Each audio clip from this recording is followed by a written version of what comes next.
हाय hello नमस्कार welcome back to my channel. सर्वांना सर्वप्रथम श्री स्वामी समर्थ. सो मंडळी, अगदी सकाळी नाश्त्यापासून तर दुपारच्या जेवणाच्या वेळेपर्यंत लहानांपासून तर मोठ्यांपर्यंत सर्वांना आवडणारा हा भारतीय गुजरात प्रांतातील खमण ढोकळा, अगदी कमीत कमी साहित्यात गुजरात स्टाईलचा खमण ढोकळा कसा बनवितात ते आज आपण पाहणार आहोत. चला तर मग सुरुवात करूया आजच्या रेसिपीला. यासाठी साहित्य लागणार आहे ते मी या ठिकाणी घेतलं आहे 1 कप चणा डाळ आणि 1/4 कप तांदूळ. ते पाण्याने स्वच्छ धुवून आणि 5 ते 6 तासासाठी मी ते पाण्यात भिजवून घेतलेले आहे.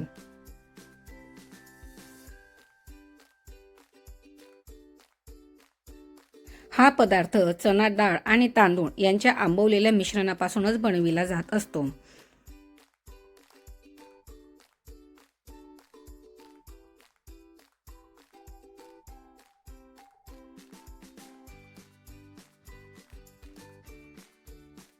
आता आपण हे मिश्रण मिक्सरमध्ये दळून घेऊया.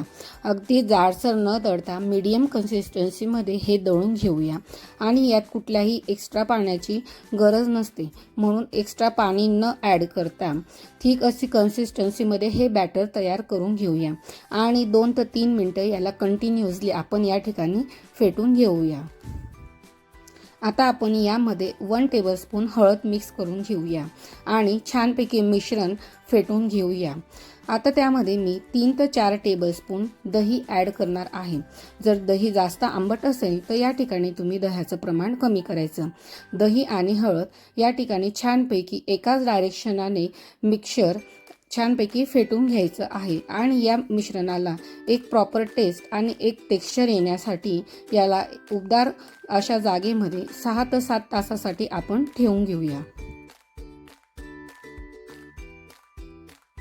आता मी मिक्सरच्या भांड्यामध्ये 1 हिरवी मिरची, कढीपत्त्याची पाने, जिरे, आलू लसूणच्या पाकळ्या यांची एक पेस्ट तयार करून घेत आहे.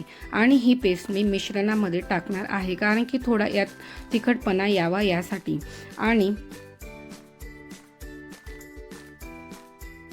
आता ही पेस्ट मी बॅटरमध्ये टाकून चवीनुसार त्यात नमक ॲड करत आहे. ही तिखट पेस्ट आणि नमक हे छानपैकी मिश्रणामध्ये व्यवस्थितपणे मिक्स करून घेत आहे. नंतर या ठिकाणी मी 2 टेबलस्पून ऑइल आणि हाफ टीस्पून बेकिंग सोडा या ठिकाणी टाकून घेत आहे. हे सर्व मिश्रण व्यवस्थित एकजीव करून घेते. साईडला या ठिकाणी मी भांड्यात पाणी गरम करण्यासाठी ठेवलेले होते. आता मी ऑइल ग्रीस करून प्लेट तयार करून घेतलेली होती, जेणेकरून ढोकळा हात चिकटणार नाही. बेकिंग सोडा टाकल्यानंतर हळूहळू फेटून घेतल्यानंतर लगेच प्लेटमध्ये मिश्रण घेऊन तो स्टीम करायला घेतला. 15 ते 20 मिनटं छानपणे ढोकळा हा वाफवून घेऊया. ढोकळा हा पूर्णपणे झाला आहे की नाही यासाठीही आपण आता पुढे तो चेक करून घेऊया. आणि तो मी सुरीच्या सहाय्याने चेक करून घेतला आहे. ढोकळा हा पूर्णपणे व्यवस्थित हा वाफवून झालेला आहे. आता खमण ढोकळा हा थंड होण्यासाठी ठेवूया आणि पूर्णपणे गार झाल्यावर सुरीच्या सहाय्याने त्याचे छोटे छोटे पीसेस करून घेऊया.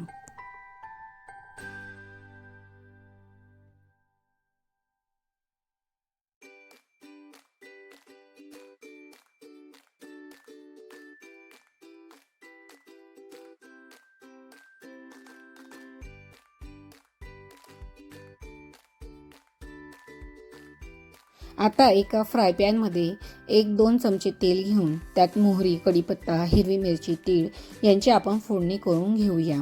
फोडणी डायरेक्ट तुम्ही तयार असलेल्या खमण ढोकळ्याच्या प्लेटवर देखील टाकू शकतात, पण माझ्याकडे मुलांना हा ढोकळा थोडा लालसर आणि क्रिस्पी रोस्ट केलेला आवडतो, म्हणून मी या ठिकाणी फोडणीमध्ये ढोकळ्याचे पीसेस घेऊन त्यांना थोडं लालसर ब्राउनिश होईपर्यंत क्रिस्पी रोस्ट करून घेणार आहे.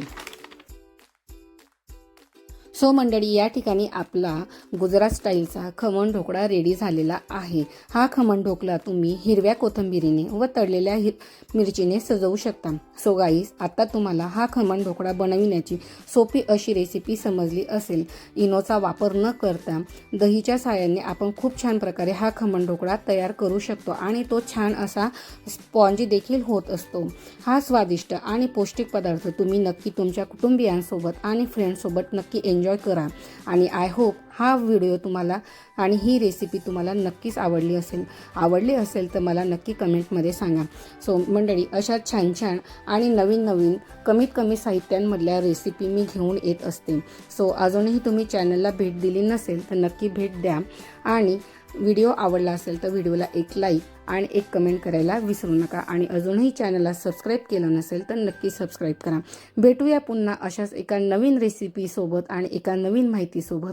तोपर्यंत सर्वांना बाय.